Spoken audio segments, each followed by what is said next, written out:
Hello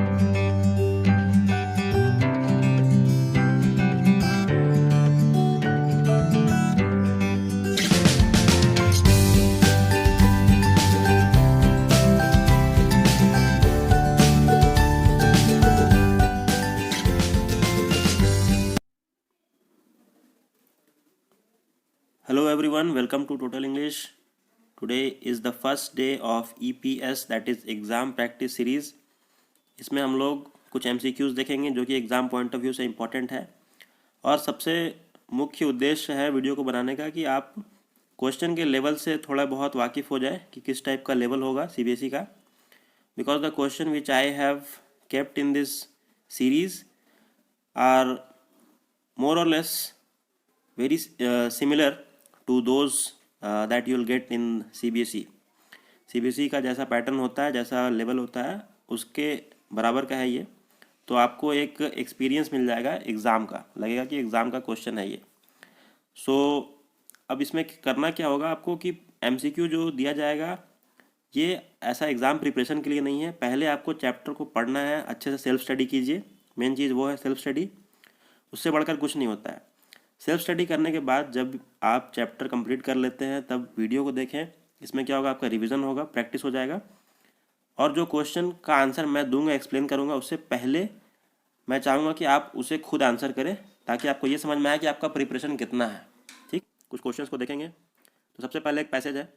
passage क्यों है, इसके पीछे भी रीज़न है, क्योंकि जो CBSE का 2021 का जो क्वेश्चन है जो कि लॉन्च किया गया है वेबसाइट पर, उसमें आपने देखा होगा कि ज़्यादातर क्वेश्चंस पैसेज फॉर्म में दिए गए हैं, चाहे वो अनसीन हो, सीन हो, लिटरेचर हो, पोइट्री हो. पैसेजेस पर फोकस ज़्यादा है. तो ये लेटर टू गॉड चैप्टर से ही एक एक्सट्रैक्ट दिया गया है. तो पहले आप इस एक्सट्रैक्ट को पढ़ लें, छोटा सा एक्सट्रैक्ट है. So first of all you pause the video, read the passage and then we will discuss. Okay, so now let us see the question. But in the hearts of all who lived in that solitary house in the middle of the valley there was a single hope, help from God. Don't be so upset even though this seems like a total loss. Remember, no one dies of hunger. That's what they say, no one dies of hunger. All through the night, Lencho thought only of his one hope, the help of God, whose eyes, as he had been instructed, see everything, even what is deep in one's conscience. Lencho was an ox of a conscience man. यहाँ पर printing error है. Lencho was an ox of a man होगा. Working like an animal in the fields, but still an inner, he knew how to write. The following Sunday at daybreak, he began to write a letter which he himself would carry to town and place in the mail. It was nothing less than a letter to God. तो chapter, मान लीजिए chapter का नाम अगर नहीं दिया हो तो चैप्टर की जो एक्सट्रैक्ट है उसे पढ़ के गेस करने की कोशिश करें. यहाँ पर तो बहुत बार गॉड गॉड लिखा हुआ, लेटर टू गॉड भी जिक्र किया गया है, जिससे आप अंदाज़ा लगा सकते हैं कौन से चैप्टर का है. Then God he wrote, if you don't help me my family and I will go hungry this year. अगर आपने चैप्टर पढ़ा है तो आपको अभी तक समझ में आ चुका होगा कि ये चैप्टर के किस पार्ट से लिया गया है. जब उसका खेत पूरी तरह से बर्बाद हो चुका है तो और कोई होप नहीं है उसके और उसके फैमिली के पास, तब वो लेटर लिखता है गॉड को, because he had an immense faith in God. तो अब यहाँ पर क्वेश्चन है. पहला क्वेश्चन देखते हैं. What is the mood of the speaker in the lines remember no one dies of hunger. यहाँ पर एक लाइन है, remember no one dies of hunger. तो no one dies of hunger में जो स्पीकर है, जो कह रहे हैं, उसका मूड क्या है, मतलब किस तरीके से, किस मूड में उस लाइन को कहा गया है. तो ऑप्शंस देख लेते हैं. Pessimistic, optimistic, mesmerising, chaotic. क्या वो पेसिमिस्टिक है? पेसिमिस्टिक मतलब बेसिकली होता है जो नकारात्मक होते हैं. ऑप्टिमिस्टिक उसी का अपोजिट होता है, पॉजिटिव सोच वाले. Mesmerising, chaotic. देखिए CBSE का क्या है कि जो ऑप्शंस दिए जाते हैं ना, उसमें जो वर्ड्स होते हैं ना, वो नॉर्मल वर्ड्स नहीं होते हैं. थोड़े ऐसे होते हैं कि उसका मीनिंग आपको जानना जरूरी होता है. मीनिंग नहीं पता रहेगा तो आप चैप्टर पढ़ के भी कोई फ़ायदा नहीं है. आप बता ही नहीं पाएंगे कि मेस्मराइजिंग होता क्या है, ऑप्टिमिस्टिक होता क्या है. इसलिए थोड़े बहुत वोकेबलरी पर भी पकड़ होनी जरूरी है. मेस्मराइजिंग मतलब कोई मेस्मराइज हो जाता है, कहने का मतलब कि बहुत ज़्यादा अट्रैक्ट हो जाता है, ठीक है, खींचा चला जाता है. केओटिक मतलब कन्फ्यूजिंग. तो अब समझते हैं कि remember no one dies of hunger, ये जो सेंटेंस है, कोई भी भूख से नहीं मरता है. तो यहाँ पर उनके साथ बहुत बुरा हुआ है, तो अब वो एक दूसरे को आपस में पॉजिटिव अप्रोच के साथ कह रहे हैं. ठीक है, तो यहाँ पर ये जो कहने का जो तरीका है वो ऑप्टिमिस्टिक होगा. ठीक है, तो remember no one dies of hunger, इसमें स्पीकर का मूड ऑप्टिमिस्टिक है. The meaning of the phrase Lencho was an ox of man. इसी पैराग्राफ में एक फ्रेज था, Lencho was an ox of man. तो अब इसका मतलब पूछ दिया गया है कि इसका मतलब क्या हुआ, ऑक्स ऑफ ए मैन मतलब। देखिए ये कहने का तरीका है, हम लोग किसी को जब किसी चीज़ से कंपेयर करते हैं उसकी खासियत को लेकर। अब यहाँ पर खासियत ऑक्स की क्या है, ऑक्स जो होता है, बैल होता है, जो वो बहुत कठिन परिश्रमी होता है, मेहनत करता है, खेत वगैरह प्लो कराने में उसको काम में लाया जाता है। लेंचो भी एक फार्मर है, तो कह सकते हैं यहाँ पर उसके हार्ड वर्क को देखते हुए इस बात को कहा जा रहा है। कौन सी क्वालिटी ऑक्स से मैच कर रही है लेंजो की, तो वो हार्ड वर्क करने वाली क्वालिटी। तो ऐसा कंपैरिजन किया जा रहा है। तो क्या देखते हैं ऑप्शन में, क्या वो ही लुक लाइक एन ऑक्स, इसका मतलब क्या वो ऑक्स के जैसा दिखता है, नहीं बिल्कुल नहीं। He believed in worshipping ox, वो ऑक्स को वर्शिप करता है, पूजा करता है, नहीं ऐसा भी कुछ नहीं है। He worked as hard as an ox, एक ऑक्स की तरह कड़ी मेहनत करता है, ये हो सकता है। He use ox for ploughing the field, वो ऑक्स का मदद लेता था फील्ड को प्लो करने के लिए, फील्ड की जुताई करने के लिए, नहीं ये भी नहीं होगा, ये थर्ड वाला होगा। देखिए भले ही आपको एग्जाम में ध्यान रखना, भले ही आपको आंसर आता हो, समझ में आ जाए एक ही बार देख के कि ये थर्ड वाला है, then also I suggest you to read all the four options. कई बार ऐसे भी होते हैं कि एक ऑप्शन दूसरे से ज़्यादा क्लोज होता है, ठीक है, इसलिए चारों ऑप्शन को पढ़ लिया करें। सो इसमें थर्ड वाला ऑप्शन सही है। Now let's move to the next one. What does the clause but still he knew how to write means here. Still he knew how to write इसी पार्ट से लिया गया है। यहाँ पर लिया गया है, देखिए इस लाइन के, working like an animal in the fields but still an inner he knew how to write. Still he knew how to write, फिर भी, स्टिल का मतलब फिर भी वो जानता था कि लिखा जाता है, कैसे लिखा जाता है। मतलब फिर भी का मतलब कि क्योंकि वो एक फार्मर था, एक किसान था, तो अक्सर हम लोग एक्सपेक्ट करते हैं एक फार्मर ज़्यादा पढ़ा लिखा नहीं होता है, ठीक है, तो फिर भी वो फार्मर होने के बावजूद भी वो लिखना पढ़ना जानता था। यहाँ पर इसका मतलब ये है, ठीक है, यही इसका मतलब होता है। तो इसका मतलब पूछा जा रहा है, farmers are usually good writers, ऐसा कुछ कहा जा रहा है, फार्मर अच्छे लेखक होते हैं, नहीं ऐसा नहीं कहा गया। Being a farmer and knowing how to write is an exception, एक फार्मर होना और ये लिखना जानना एक एक्सेप्शन है, मतलब कॉमन बात नहीं है, क्योंकि ज़्यादातर किसान जो होते हैं वो कम पढ़े लिखे होते हैं। तो इस वाले ऑप्शन में दम लग रहा है, नंबर 2। अगला देखते हैं, थर्ड वाला, Lencho did not know to write, Lencho लिखना नहीं जानता था, ये तो बिल्कुल गलत होगा, क्योंकि यहाँ पर सही सही सही कहा गया कि लेंचो लिखना जानता था, तो did not know how to write तो गलत हो जाएगा, third one is wrong. Last one is Lencho love to write letters, ऐसा कोई हॉबी नहीं था उसको लेटर लिखने का, वो उसकी मजबूरी थी, उसको लिखना था, बिकॉज ही वॉज स्ट्रगलिंग, उसकी खेत बर्बाद हो गई थी, वो स्ट्रगल कर रहा था, तब उसे लिखना पड़ा मजबूरी में। तो ऐसा उसका कोई हॉबी वगैरह नहीं था, लव टू राइट लिखना पसंद है, ऐसा कुछ नहीं है। सो चारों ऑप्शन को ध्यान में रखते हुए जो दूसरा ऑप्शन है हमारा, being a farmer and knowing how to write is an exception, एक किसान होना और ये जानना कि लिखना कैसे होता है, ये एक एक्सेप्शन है, इसलिए कहा जा रहा है कि but he still know how to write. आगे बढ़ते हैं। Lencho after facing a setback wrote the letter to God and mailed it, it shows that. Lencho के पहले क्वेश्चन को अच्छे से समझना पड़ता है, दो बार रीड कर लीजिए, पैसेज है तो पैसेज से मिलाकर देख लीजिए पैसेज के किस पार्ट से है, ठीक है, ये सब कुछ ट्रिक्स हैं जो आपको यूज़ करना है एग्जाम में। और फिर ऑप्शंस को भी अच्छे से दो बार दोहरा के पढ़े। Lencho after facing a setback wrote the letter to God and mailed it, it shows that. और लेंचो एक सेटबैक, उसके मतलब एक परेशानी से जब वो फेस करता है, फिर वो गॉड को लेटर लिखता है, मेल कर देता है, ये क्या दिखाता है, ये सब चीज़ें क्या बतला रही है हमें, ये बता रही है कि God is the creator of the world. देखिए ये सेंटेंस तो सही है कि God is the creator of the world, भगवान ने सृष्टि की रचना की है, लेकिन ये सेंटेंस यहाँ पर दिस शोज दैट, क्या इस सेंटेंस से रिलेट कर रहा है, ये आपको देखना है। ये नहीं कि सर ये बात तो सही है तो इसको क्यों नहीं हम लोग लिख सकते हैं। यहाँ पर ये नहीं पूछा जा रहा कि ये बात सही है या नहीं, ये पूछा जा रहा है कि ये जो ऑप्शंस दिए गए हैं क्या वो इससे रिलेवेंट है या नहीं है, आपको ये देखना है, ठीक है। So option 1 is not the answer. Option 2 को देखते हैं। God can easily compensate his loss as God has an immense wealth, God उसकी लॉस को आसानी से कॉम्पनसेट कर सकते हैं क्योंकि गॉड के पास बहुत सारा धन है, ये कह रहा है सेकंड। चलिए थर्ड देखते हैं। ही believe that his last hope is God, वो ऐसा मानता है कि उसकी आखिरी उम्मीद गॉड है, हाँ ये भी अच्छा खासा है। फोर्थ ऑप्शन बोल रहा है बोथ ऑप्शंस 2 एंड 3, मतलब कि क्या ये दोनों सही है। थर्ड वाला तो करेक्ट है, ही believe that God that his last hope is God, ये मेंशन भी किया गया पैसेज में कई जगह कि उसकी आखिरी होप जो है वो गॉड है। सेकंड वाला क्या है, God can easily compensate his loss as God has an immense wealth. देखिए ये वेल्थ क्या है, एक मटेरियलिस्टिक चीज़ है, धन है ना, मटेरियलिस्टिक। गॉड क्या है, अब गॉड को हम लोग मानते हैं, बिलीफ रखते हैं, लेकिन ऐसा थोड़ी बोलते हैं कि गॉड के पास बैंक बैलेंस है, प्रॉपर्टी है, ऐसा तो हम लोग कहीं नहीं कहते हैं। वो लेंचो का भले बिलीफ हो सकता है, लेकिन इस बात को देख के ऐसा नहीं लग रहा है, ठीक है, इस बात को देख के यही लग रहा है कि उसकी आखिरी उम्मीद जो है वो गॉड है, इसलिए उसने गॉड को लेटर लिखा है। ठीक है, तो इस सेंटेंस का मतलब यही है। तो आंसर 3 होगा इसका करेक्ट। चलिए आगे देखते हैं नंबर 5, लास्ट क्वेश्चन इस पैसेज का। Correct meaning of the word conscience. ये वर्ड मीनिंग आता है, देखिए वर्ड का मीनिंग पूछा जा सकता है, सिनोनिम पूछा जा सकता है, एंटोनिम आ सकता है। हो सकता है इस वर्ड का, मान लीजिए कोई वर्ब है तो उसका नाउन पूछ देगा, इसका एडजेक्टिव क्या होता है, एडवर्ब क्या होता है। ये सारे क्वेश्चंस को आप एक्सपेक्ट कर सकते हैं। एक दो क्वेश्चन ऐसा पैसेज में आपको दिख जाएगा। यहाँ पर सिंपली मीनिंग पूछ रहा है। Science of belief in God, पहला मतलब बोल रहा है the science of belief in God. Number 2 है the part of the mind that makes you aware of actions as being either morally right और रॉन्ग। या कोई ऐसा साइंस है जो भगवान पर बिलीव करने की आस्था को बताता है, या कौन साइंस, साइंस बोला जा रहा है, ऐसा नहीं ना कि साइंस है वो, नहीं ऐसा नहीं है। द पार्ट ऑफ माइंड, दिमाग का वो हिस्सा जो हमें अवेयर करता है जो एक्शंस है वो सही है या गलत ये बताने के लिए, इसे ही कॉन्साइंस कहते हैं। ठीक है, कॉन्साइंस मोरली राइट या रॉन्ग, सही है या गलत है।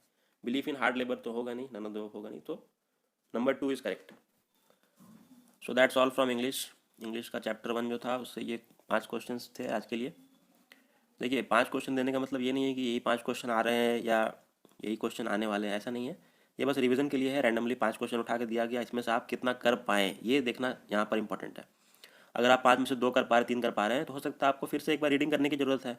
सभी सही कर दे रहे हैं तो बहुत अच्छी बात है। So you can move on to the next chapter. तो ये पर्पज़ होना चाहिए। आइए हिस्ट्री को देखते हैं। First chapter, rise of nationalism in Europe. Which of the following countries did not attend the Congress of Vienna. Vienna में एक मीटिंग हुई थी, कब हुई थी? 1815 में। 1815 में क्या हुआ था? बैटल ऑफ वाटरलू, नेपोलियन को मार दिया गया था। नेपोलियन को हराने के बाद जो सभी कंट्रीज़ ने मिलकर हराया था, वहाँ पर आप पूछा जा रहा है कि कौन सी कंट्री वहाँ पर नहीं थी।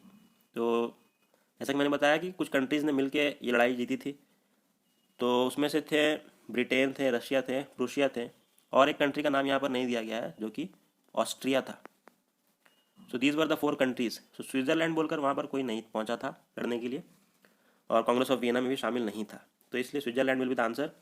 डिड नॉट अटेंड, ध्यान से देखिएगा, नॉट अटेंड है। तो कई बार ऐसा भी होता है, आपने पढ़ा है सर ये सब तो थे लेकिन आपने नॉट को नहीं देखा, तो इसलिए ध्यान से देखना है कि क्या पूछा जा रहा है, what is the meaning of the question. तो option D is Switzerland, that is the answer. Next, which of the following is not true about the new middle class. New middle class बहुत important था। New middle class के बारे में कुछ lines दिए गए हैं, ठीक है। अब पूछा जा रहा है कि कौन सा इसमें से सही नहीं है, ठीक है, नॉट लिखा हुआ यहाँ पर भी, तो इसलिए क्वेश्चन को ध्यान से देखिए। तो न्यू मिडिल क्लास के बारे में हमको पता ही है कि सोसाइटी जो है वो 3 पार्ट्स में डिवाइड किया गया था, ठीक है। जो क्लास 1, क्लास 2, 3 एरिस्टोक्रेट्स थे, फिर मिडिल क्लास, फिर उसके बाद थर्ड ग्रुप में जो गरीब लोग, ये सब थे सोसाइटी में। तो मिडिल क्लास के बारे में पूछ रहा है कि कौन सा सही नहीं है, तो चलिए देखते चारों ऑप्शन को, तो इसमें ध्यान से देखना पड़ेगा ही। दे वर एजुकेटेड एंड लिबरल, ये नई मिडिल क्लास है, नया वर्ड है, ठीक है। पहले के मिडिल क्लास पढ़े लिखे नहीं होते थे, इस बार जो मिडिल क्लास थे अब वो लोग एजुकेटेड हो चुके थे, लिबरल थे, उनका सोच था आज़ादी का, तो ये सही है। अगला है industrialist, businessman, professionals came up as a middle class. Middle class में कौन कौन से लोग थे? इंडस्ट्रियलिस्ट थे, बिजनेसमैन थे, प्रोफेशनल्स थे, मतलब प्रोफेशनल्स जैसे कि जो अलग अलग पेशे से बिलोंग करते हैं, डॉक्टर, लॉयर, टीचर्स, ऐसे ऐसे पढ़े लिखे लोग, ये सब थे। तो ये भी करेक्ट है, ये बात भी सही है। अगला है they were less in number, क्या वो संख्या में कम थे? इस पर शक है। दे डिमांडेड नेशनल यूनिटी, हाँ उन्होंने नेशनल यूनिटी की, एकता की मांग रखी थी, ये भी सही है। तो इसका मतलब जो ऑप्शन सी है वो यहाँ पर रॉन्ग है। They were less in number, less in number असल में कौन थे? तो वो थे एरिस्टोक्रेट्स, जो पैसे वाले लोग थे, राजा के जान पहचान के करीबी थे, बहुत बड़े लैंड ओनर्स थे, ठीक है। ये लोग संख्या में कम थे, पैसे से अधिक थे, जबकि मिडिल क्लास जो थे वो लोग संख्या में अधिक थे। तो ये ऑप्शन नंबर सी जो है वो रॉन्ग हो जाएगा, वही आंसर है। अगला क्वेश्चन देखते हैं। Who among the following form the secret society called young Italy young Europe. Simple question है। वहाँ पर जो आंदोलन हो रहे थे यूरोप के अलग अलग कंट्रीज़ के, उसमें आपको बहुत सारे कंट्रीज़ को हमने पढ़ा है इस चैप्टर में, European countries, France, Germany, Italy, Britain. तो उसमें से इटली का भी बहुत इंपॉर्टेंट स्टोरी था, कैसे वहाँ पे नेशनलिज्म आया। तो इटली में सीक्रेट सोसाइटी बन रहे थे, मतलब ये लोग चोरी छुपे अपने अपने ग्रुप्स को बना रहे थे ताकि वो लोग नेशनलिज्म की लड़ाई लड़े और कंट्री को एकजुट बना सके। तो उसमें से कुछ पार्टीज़ के नाम दिए गए हैं, एक था यंग इटली और एक था यंग यूरोप।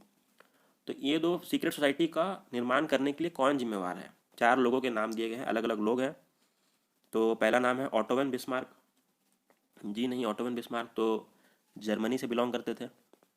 जर्मनी का बनाने में इनको आर्किटेक्ट कहा जाता है। वो चीफ मिनिस्टर थे वहाँ के और अपने राजा का बहुत हद तक मदद किया था बनाने में। तो यहाँ पर बात इटली की हो रही है, देखिए इटली है। गजीपी मजीनी, जी हाँ गजीपी मजीनी है इटली से। और दो ऑप्शन कौन कौन से देख लेते हैं। मेटरनिक, ड्यूक मेटरनिक आपने पढ़ा होगा। जब ट्रीटी ऑफ वियना हो रहा था वहाँ पर, तो वहाँ के जो होस्ट थे ऑस्ट्रियन है, ये ऑस्ट्रिया से बिलोंग करते थे। ठीक है, चांसलर है वहाँ के, तो मेटरनिक तो ऑस्ट्रिया के होंगे, वो भी नहीं है। जोहान गॉटफ्राइड हर्डर, ये जोहान गॉटफ्राइड हर्डर जो है ये भी आपका जर्मनी का ही है, जहाँ से ऑटोमन बिस्मार्क बिलोंग करते हैं। ये दोनों जर्मनी हो गए, ये आपका ऑस्ट्रिया हो गया और ये हो गया Italy. So the answer will be Giuseppe Mazzini. Giuseppe Mazzini Italy से थे, इन्होंने दो सीक्रेट सोसाइटीज़ का निर्माण किया था, यंग इटली, यंग यूरोप। तो आइए गजीपी मजीनी के बारे में और कुछ बातें जान लेते हैं। Giuseppe Mazzini was born in Genoa, Genoa में इनका जन्म होता है, GENOA, 1805 में, ठीक है 1805। गजीपी मजीनी 1805 में इनका जन्म हुआ था और सीक्रेट सोसाइटी के ये मेंबर भी थे जिसका नाम था कार्बोनरी। ठीक है, 1827 में ये बनाया गया था सीक्रेट सोसाइटी कार्बोनरी, उसके ये मेंबर थे, सदस्य थे। उन्हें एग्जाइल में भेज दिया गया था 1831 में। ये कुछ डेट्स हैं, इंपॉर्टेंट है, ये सब NCERT में आपको नोट्स में दिख जाएगा। और रेवोल्यूशनरीज कई अटेम्प्ट किए थे उन्होंने, कई बार फेल भी हुए, और दो पार्टीज़ बनाई, यंग इटली, यंग यूरोप। ठीक है, इटली के यूनिफिकेशन के लिए उन्होंने लड़ाई लड़ी थी, यूनिफिकेशन करने के लिए, उन्होंने यूनिफाई करने के लिए।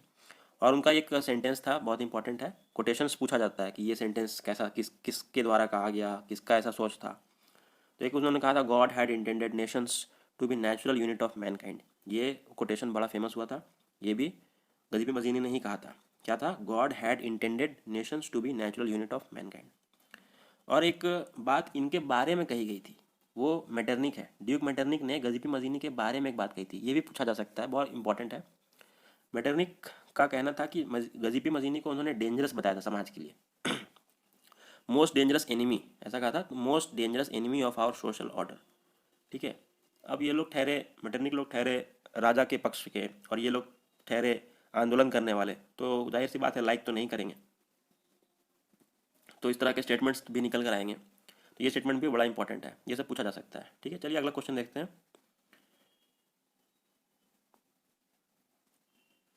अगला है, विच of the following statement is correct about romantic imagination. Romantic imagination एक टॉपिक था, romantic imagination and national feeling. तो रोमांटिक इमेजिनेशन का मतलब होता क्या है, ये पूछ रहा है। तो चार ऑप्शन है, पहला देखते हैं, concept that help in attaining the sense of nationalism. एक वैसा विचारधारा, ऐसा सोच जिसने नेशनलिज्म को बनाने में मदद की, बिल्कुल। Role of culture in creating, यहीं पे बी नंबर है, role of culture in creating the idea of nation. Culture का महत्व तो यहाँ पर लिया गया था नेशन को बनाने में, जी। और ये ऑप्शन सी यहाँ होना चाहिए था, डी इधर, ठीक है, प्रिंटिंग एरर है। सी है, idea which focus to preserve the traditional institution of state and society. Traditional institution को स्थापित करने का जो विचार था, नहीं ऐसा तो नहीं था। तो ट्रेडिशनल इंस्टीट्यूशन को विचार, ये कौन सी विचार थी जिसने ट्रेडिशनल सोच को, स्टेट सोसाइटी को स्थापित करने के बारे में सोचा था। तो इस टाइप के थॉट को कहते हैं कंजर्वेटिज्म, ये भी आपने पढ़ा होगा, कंजर्वेटिज्म। ठीक है, तो ये सी नंबर तो डेफिनेशन कंजर्वेटिज्म का हो जाएगा। तो C is not the correct statement.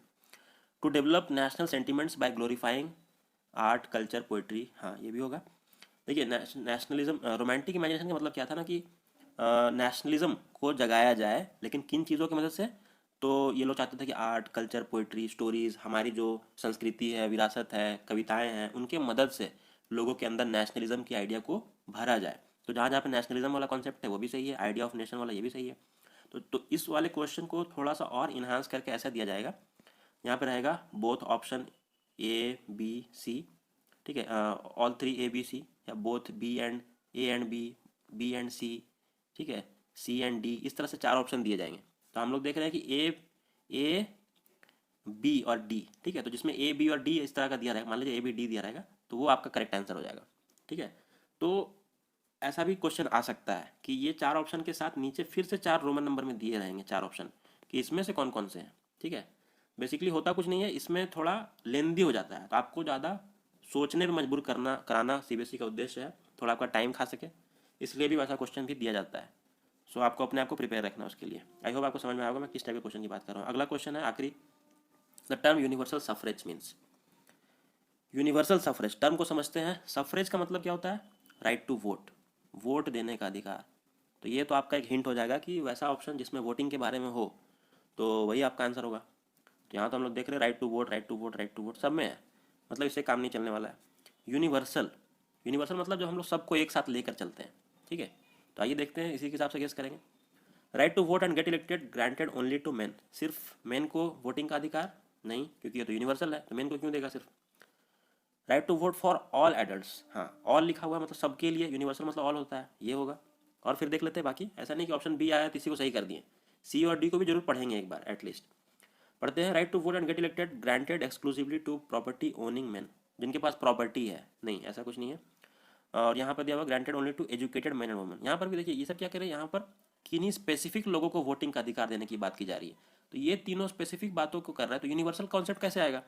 Universal concept यही करता है कि जहाँ पर ऑल सबको दिया जाए, सारे एडल्ट्स, ठीक है। तो इसलिए ऑप्शन नंबर बी जो है वो आपका करेक्ट आंसर है, ठीक है।